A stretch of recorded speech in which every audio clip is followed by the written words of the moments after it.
Hey, ladies and gentlemen, welcome back to the Reidox4life Podcast Show. And we're your hosts. I am Levi, and this is Lamika. And we thank you for joining us today. Hey, but our main topic today is how service providers are making a difference in their community. And today, ladies and gentlemen, we have a special guest speaking with us today. His name is Mr. Kim Arbuckle, a great human being, a great humanitarian, and all around just the ideal human being. You're too kind, Levi. You're too kind. Yes. Lamika, Levi, thank you. I'm humbled that you would have me on your podcast. You two always have a smile on your face. Your kindness inspires other people, and so I'm privileged to be here. Thank you. Thank you for being here with us. We appreciate that. So, Kim, I'm sure our viewers would love to know who Kim Arbuckle is and what inspired you to venture into the career path that you're in. Well, unlike doctors and lawyers and maybe accountants, those are people who know what they're going to do. I actually am not either of those, and I chose the business career. And I think throughout one's career, there's many careers within their career in the business arena, whether you switch companies, you switch roles. So I don't know that anything in particular inspired me to be an entrepreneur, which is what I am at this point. But I think the best inspiration as I look back at some things, you guys, is people.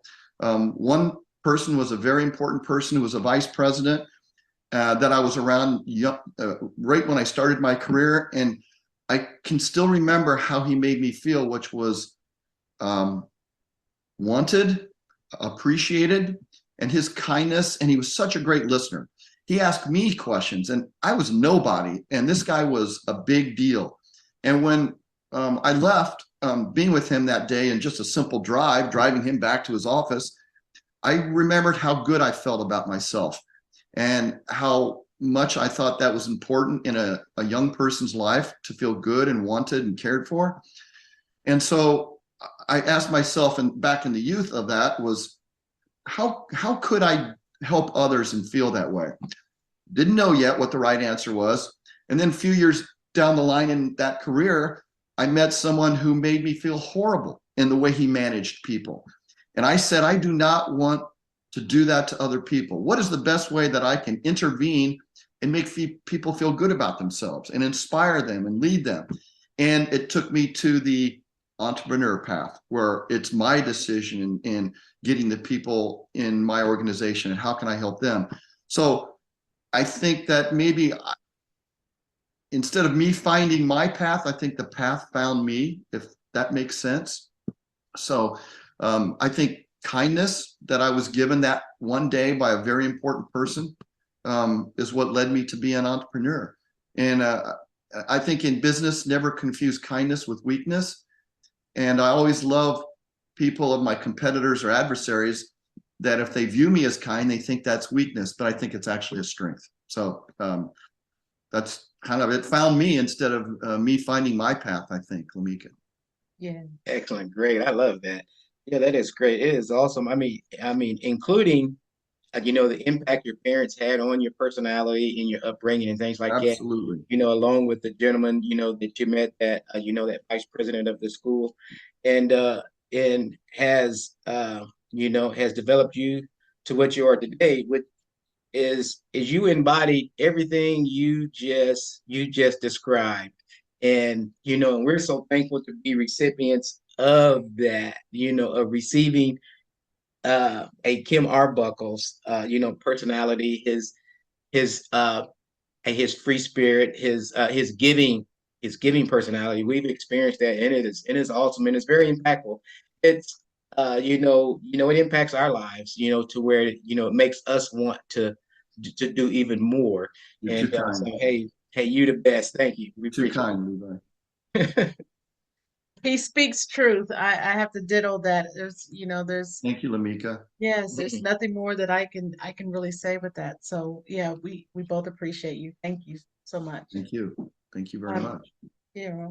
So what is the one thing you wish you knew upon the onset of your career? Boy, I think we all go back. One thing, geez, there's a myriad of things, right? But I think from that standpoint, as I look back, all the millions of things that you're trying to learn growing up, I think it's maybe more about knowing what people's expectations are.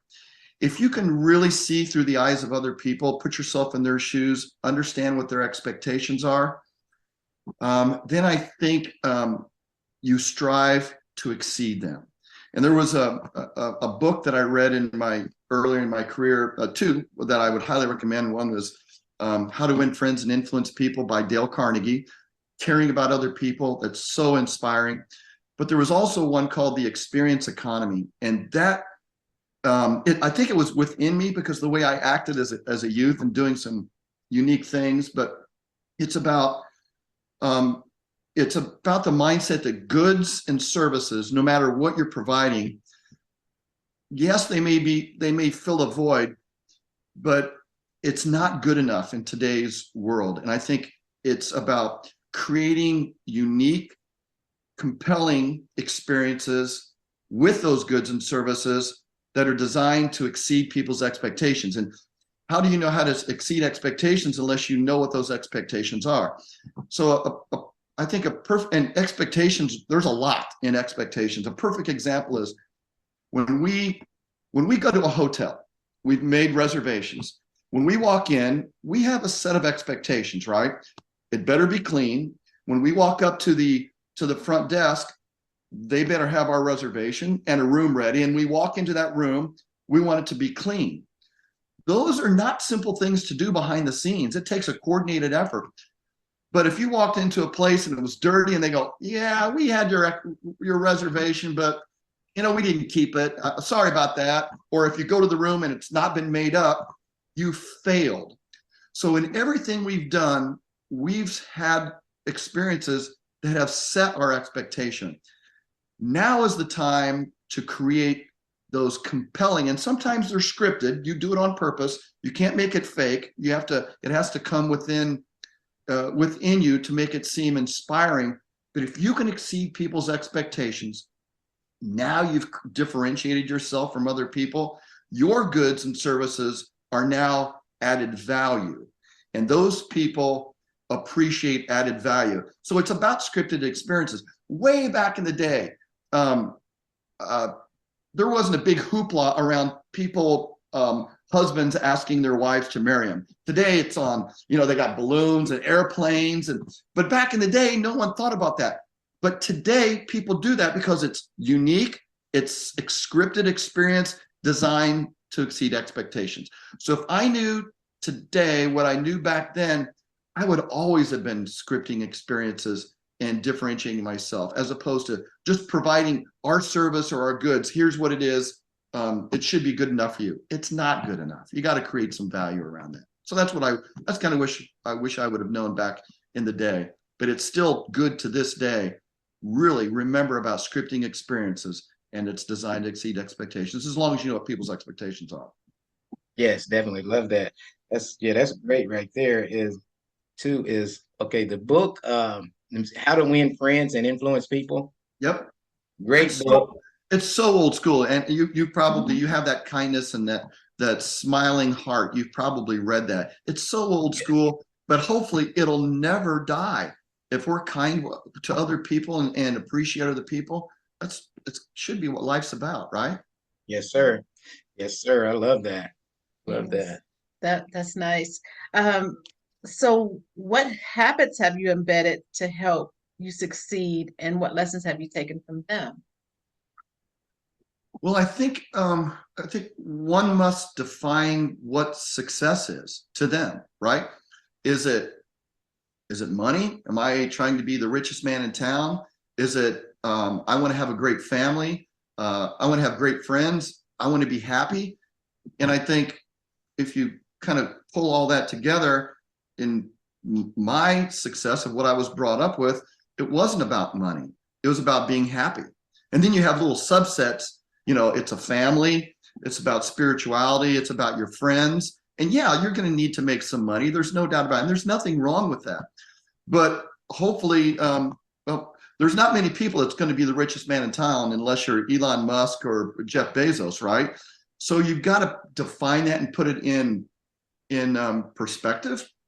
And so mine was pretty much family and friends, and then the rest comes with that, if that makes sense. So be humble, be kind, and my dad always said, surround yourself with people who are better than you are, and learn from them.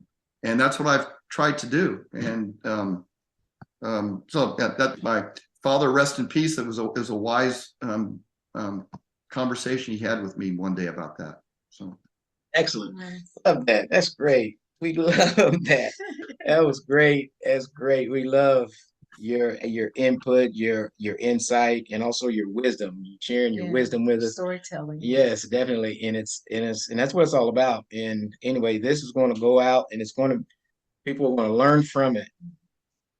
Listening to response, as you know, as you alluded to earlier, from the from your early years in business, and to just make people feel good about themselves. Also that's another learning lesson here. And this is just full of it. What is it do you want the viewers to know? What other piece of nugget you can give before we let you go? and I'm not sure that this is new, but there was a saying that I read one time that really hit home, and that is, every morning in Africa, a gazelle wakes up and it knows it must run faster than the fastest lion if it's going to survive. A gazelle wakes up, or a lion wakes up and knows it must run faster than the slowest gazelle if it's going to survive. Yes. So the moral of the story is, it doesn't matter if you're a lion or a gazelle, every morning when you wake up, you better be running. But the addendum to that moral is, along that way, don't be running so fast that you can't stop and help other people succeed and survive as well. So when you do that, you help other people and you feel good about yourself. And hopefully it inspires other people to pay that same thing forward. So that's kind of, if I could say anything, you got to be running if we're going to succeed, right? But don't be running too fast so you can't help other people. Exactly. There you go. Love that. That's great advice. That's great advice. That's great advice. So so can we, as far as doing business with you, Kim, how would someone get in touch with you on doing business and actually in learning more about what you do? Well, two ways. One is I give you my phone number. I'll certainly give me a call or text me, and I'll give you an email address. My email address is Kim, Kim _ KBLA @hotmail.com. And yes, Hotmail does still exist. That shows you how old I am. So Kim _ KBLA, that's the initials of all my kids, by the way, KBLA @hotmail.com. That was also, I named a company after that, the Dippin' Dots. I don't know if you guys ever heard of Dippin' Dots, but that was one of my first entrepreneurial challenges, is having a Dippin' Dots company. But at any rate, the other thing is my phone is 765-413-2211. 765-413-2211. My phone is always on. Excellent. Yeah, and it is too, ladies and gentlemen. Great, man. Thank you. Thank you, Kim. We definitely appreciate you. And hey, joining us on this Reidox4life podcast show. Again, we're your hosts. I'm Levi, and this is Lamika. Thank you for joining us, Kim. We definitely appreciate you. Thank you, Lamika. Thank you, Levi. You guys are the best. You're the best. Thank you. Thank you, sir, for your time. Blessings to you.